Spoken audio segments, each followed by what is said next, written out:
আমার সমস্ত ফেসবুক বন্ধুদেরকে আমি এর আগের ভিডিওতে একটা প্রশ্ন রেখেছিলাম, কারণ যে ভিডিওটা আমার প্রচুর পরিমাণে সাড়া পড়েছে, প্রচুর জন দেখেছে এবং দারুণ ভিউজ এসছে, প্রচুর প্রচুর লাইক কমেন্ট এসছে।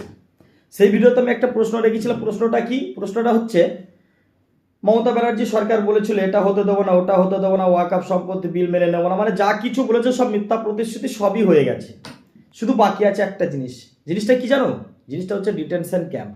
ডিটেনশন ক্যাম্প হতে দেবে না, মানে ভোটের পরের কথা। কিন্তু আজকে এমন একটা জায়গায় পাচ্ছি ডিটেনশন ক্যাম্প অলরেডি চালু হয়ে গেছে এবং পশ্চিমবঙ্গ সরকার করতে দিয়েছে। এই লেখাটা দেখো ভালো করে, দেখেছো না লেখাটা? কলকাতা রাজারহাট নিউ টাউনে ডিটেনশন ক্যাম্প করার জন্য পশ্চিমবঙ্গ সরকার অলরেডি জায়গা দিয়ে দিয়েছে।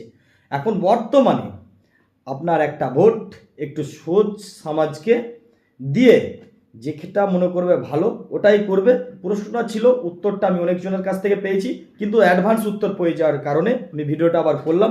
সবাই একটু দেখার সুযোগ করে দেবে সবাইকে, কারণ ভিডিওটা শেয়ার করবে। বাই, পরবর্তী ভিডিওতে আবার আসছি।